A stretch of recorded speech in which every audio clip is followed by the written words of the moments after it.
जय श्री राम दोस्तों, मैं कल्याण भगत स्वागत करता हूं आपका अंबे कल्याण चैनल पर।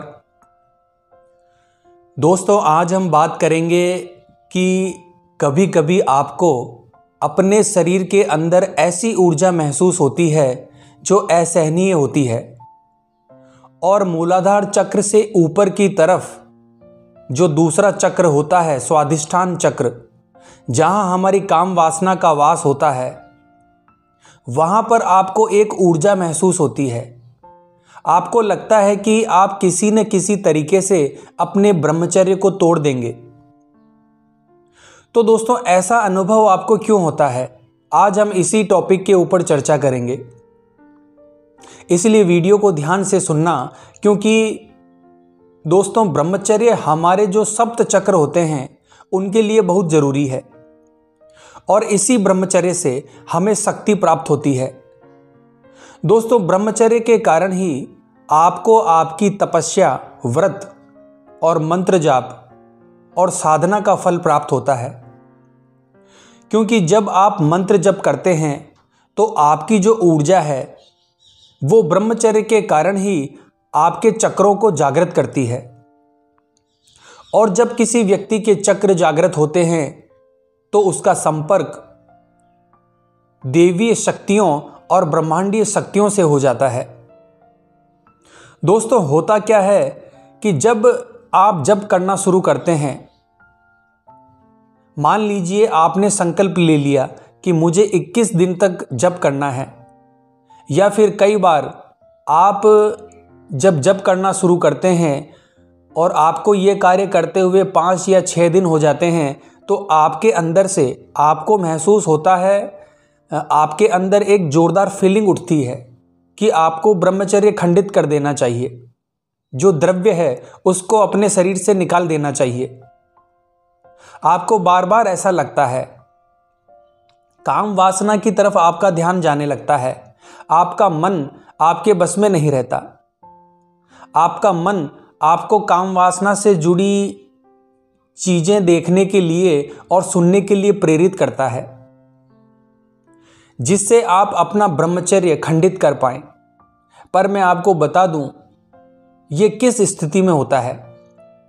यह होता है जब आप 5-6 दिन आप मंत्र जप करते हैं, या फिर कई बार 11 दिन, 21 दिन के बाद भी कई लोगों के साथ ऐसा प्रभाव हो सकता है। दोस्तों, जब आप जप करना शुरू करते हैं तो ब्रह्मचर्य रखने के कारण एक ऊर्जा आपके शरीर में इकट्ठी होनी शुरू हो जाती है। आपके शरीर में वो ऊर्जा बनती है मूलाधार चक्र पर।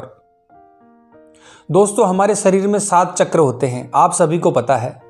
और इन 7 चक्रों में सबसे पहला चक्र होता है मूलाधार चक्र, जो हमारा सबसे निचला चक्र होता है।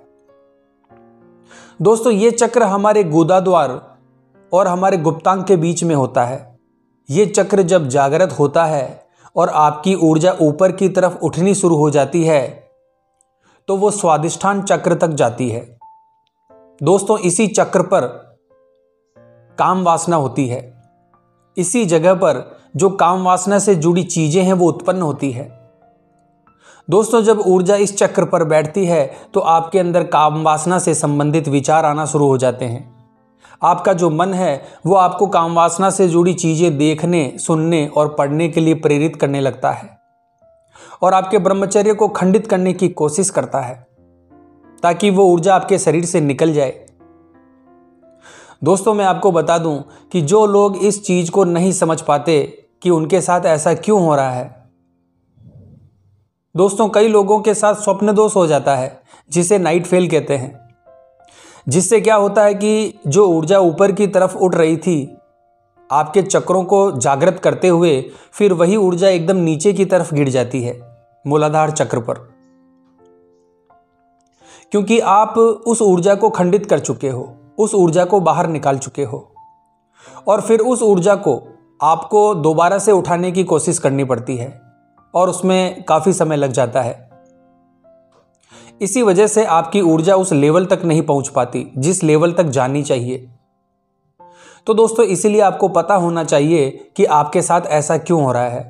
तो बहुत ही सूक्ष्म चीजें, सूक्ष्म बातें मैं आपको बता रहा हूं। दोस्तों, ये अनुभव जो मैं आपको बता रहा हूं, ये अनुभव हर साधक के साथ होते हैं। कोई भी ऐसा साधक नहीं है जिसे ये परेशानी नहीं हुई हो।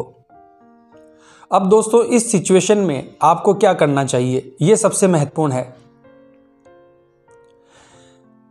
दोस्तों, जब ऐसे संकेत आपको मिले कि आपका मन मंत्र जाप करते हुए काम वासना की तरफ भटकता है, तो आपको समझना होगा कि जो ऊर्जा है वो मूलाधार चक्र से ऊपर की तरफ यानी दूसरे चक्र पर पहुंच चुकी है, जो कि स्वाधिष्ठान चक्र है, जो कि काम वासना का चक्र है। और इसी चक्र पर पहुंचने के बाद आपके मन में काम वासना से संबंधित पूर्ण विचार आने शुरू हो जाते हैं।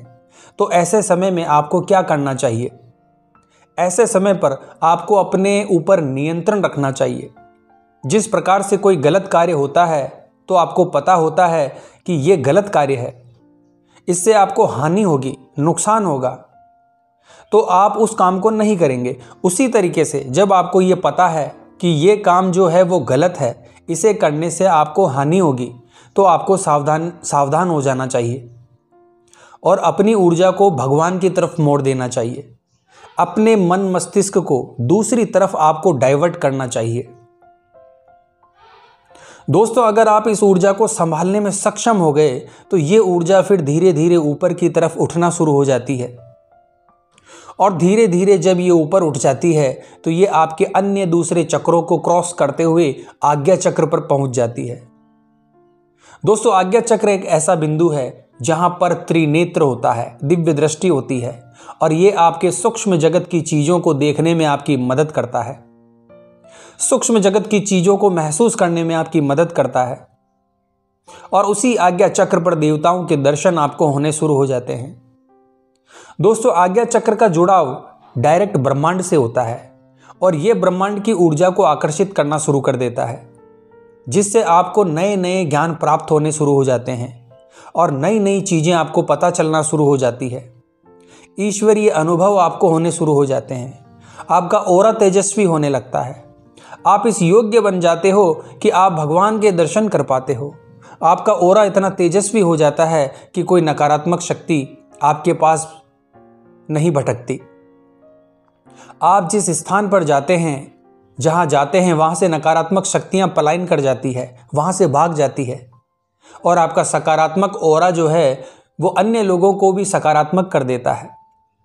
अन्य लोग, अगर आप किसी व्यक्ति से हाथ मिलाते हैं, गले मिलते हैं या उसको टच करते हैं, तो आपकी सकारात्मक ऊर्जा उस व्यक्ति के नकारात्मक ऊर्जा को नष्ट कर देती है और उसके अंदर सकारात्मक और आध्यात्मिक विचार पैदा कर देती है, जिससे कि वो व्यक्ति भी ईश्वरीय तत्व की तरफ आगे बढ़ना शुरू कर देता है।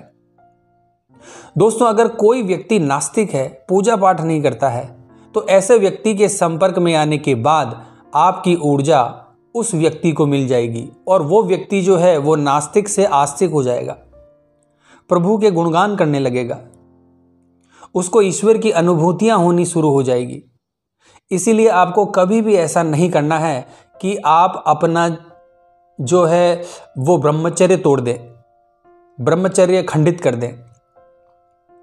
इससे आपको बहुत बड़ा नुकसान हो सकता है और जो चीज़ें आपको प्राप्त होनी चाहिए थी वो आपको प्राप्त नहीं होती और आपकी मेहनत पर पानी फिर जाता है। दोस्तों, अगर एक बार ये ऊर्जा आपके सप्त चक्रों को जागृत कर दे, उसके बाद आपको मेहनत करने की ज़रूरत नहीं है। उसके बाद आप अपने ब्रह्मचर्य को भी संभाल पाते हैं और स्वयं को भी संभाल पाते हैं। तो दोस्तों, ये थी महत्वपूर्ण जानकारी जो आज की वीडियो में मैंने आपको दी है। तो आशा करता हूँ दोस्तों जानकारी आपको पसंद आई होगी।